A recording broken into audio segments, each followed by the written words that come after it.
my dear students, how are you?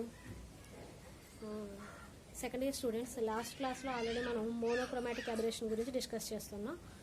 దాంట్లో monochromatic aberration are separated by 5 types. First one is spherical aberration, and second one is coma, and third one is estimation, and fourth one is curvature, and fifth one is distortion. ఈ 5 typesలో మనకి SI కింద అడుగుతాడని చెప్పాం, లేదంటే 5 మార్క్స్కి shorts కింద కూడా అడగవచ్చు. దాంట్లో మనం ఆల్రెడీ స్పెరికల్ అబరేషన్ కోసం డిస్కస్ చేసాము, కోమా కోసం డిస్కస్ చేసాము, అలాగే ఎస్టిమేషన్ కోసం కూడా లాస్ట్ క్లాస్లో డిస్కస్ చేసాం. ఓకేనా? ఇప్పుడు next fourth one is curvature. Fourth one is curvature aberration.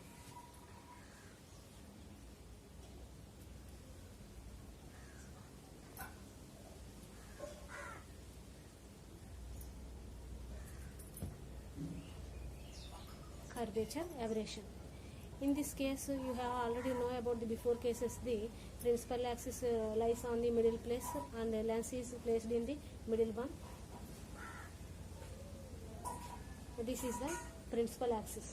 This is the principal axis. Lens అనేది ఇక్కడ ప్లేస్ చేసాం అనుకోండి లెన్స్. అలాగే ఇక్కడ ప్లేస్ చేసినప్పుడు మనకి ఓ డాష్ అనే ఒక రేన్ ఇన్సిడెంట్ చేస్తాం. అంటే ఎక్కడి నుంచి అంటే ఓ డాష్ అనే ప్లేస్ నుంచి ఒక రేన్ ఇన్సిడెంట్ చేస్తాం. ఇది ఓ డాష్, ఇది రెండింటిని కలిపాం అనుకోండి. ఓ డాష్ ఒక రేన్ ఇన్సిడెంట్ చేస్తే కనుక అది ఏమవుతుందంటే రిఫ్లెక్ట్ అయ్యి ఫస్ట్ మీడియం నుంచి సెకండ్ మీడియంలోకి పాస్ అవుతూ ఉంటుంది. అది పాస్ అయ్యేది ఎలా ఉంటుందంటే ఈ విధంగా ఎక్కడి నుంచి ఓ డాష్ నుంచి పాస్ అయితే కనుక, అంటే ఇక్కడ ఓ డాష్, ఇక్కడ ఐ డాష్ కింద తీసుకున్నాం అనుకోండి. I dash images I dash. ఇప్పుడు ఓ డాష్ ఐ డాష్ రెండు ఎలా ఉంటాయంటే ఒకదానికొకటి perpendicular to each other. This is not curved. So this is called the curvature. ఓకేనా? ఒకసారి చూడండి.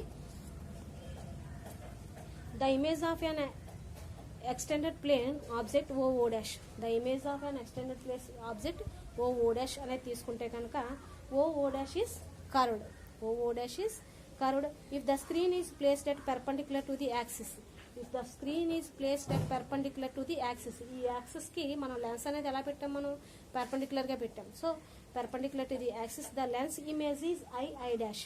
లెన్స్ ఇమేజ్ ఏంటి మనకి ఇక్కడ? I dash. ఇది ఎలా ఉంటుందంటే ఇప్పుడు ఫర్ సపోజ్ ఇలా ఫోకస్ అయినా కూడా దీని పర్పెండిక్యులర్ గా ఉంటుంది. ఓకేనా? అంటే ఇప్పుడు ఈ లైన్ ఎలా డ్రా చేసుకున్నాం అనుకోండి, ఇక్కడ యాంగిల్ ఎలా ఉంటుంది? 90 degrees. So this image is perpendicular to the each other. I dash will not be in the focus. I dash will not be in the focus, but this is curved. This defect is called the curvature. ఈ డిఫెక్ట్ని ఏమంటాం మనం? Curvature అని చెప్పేసి అంటాం. ఓకేనా? ఓ dash I dash అనేది ఎలా ఉంటాయి? Perpendicular to each other. Removal of curvature same మనం స్పెరికల్ అబరేషన్కి అలాగే కోమాకి ఎస్టిమేషన్కి ఎలా అయితే ఎలిమినేషన్స్ చెప్పామో ఇక్కడ కూడా రిమూవల్ ఆఫ్ కర్వేచర్ని ఎలా రిమూవల్ చేయొచ్చు.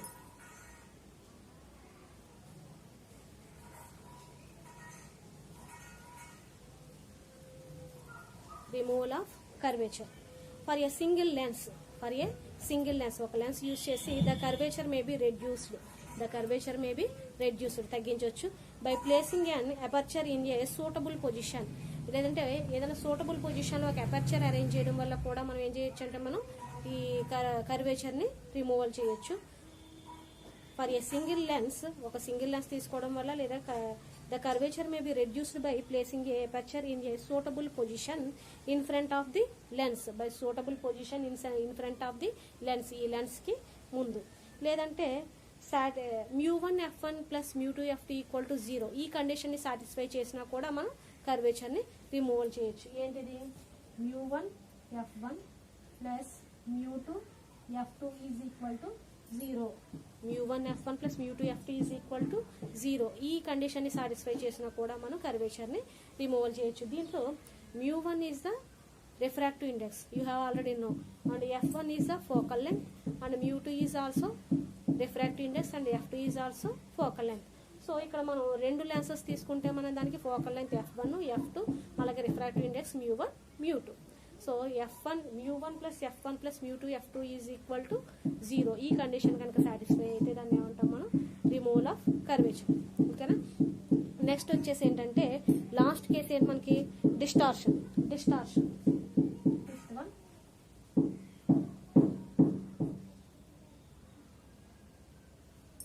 డిస్టార్షన్ ఓకేనా. చూడండి, the image of a plane square line object is placed.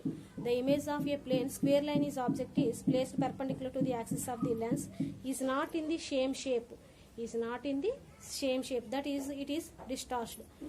This defect is known as the distortion. The distortion may be two types. First one is barrel shape and second one is pin cushion shape. Barrel shape and pin cushion shape.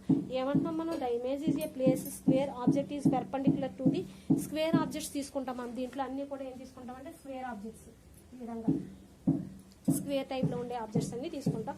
The image of the plane square lines object placed perpendicular to the axis. The lines is not in the same shape. అన్ని lines కూడా ఎలా ఉండవంటే మనకి same in the, not all in the same shape. దీంట్లో two types అన్నాం. First one is barrel shape and second one is pincushion shape.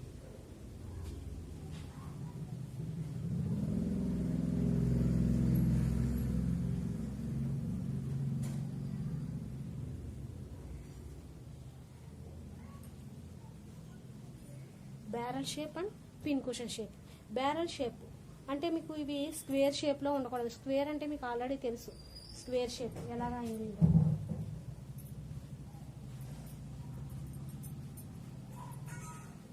This is the square shape.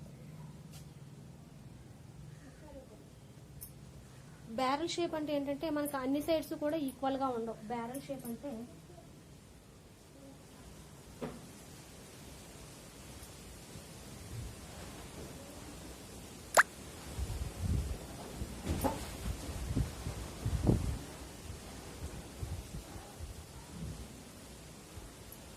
ఈ విధంగా ఉంటుంది. ఓకేనా, ఈ విధంగా ఉంటుంది. దీన్ని బ్యారల్ షేప్ అని చెప్పేసి అంటాం. నెక్స్ట్ వన్ ఏంటి, pin cushion shape. Pin cushion shape ఇది బయటకు ఉంటుంది కదా, అది లోపలికి ఉంటుంది. Pin cushion shape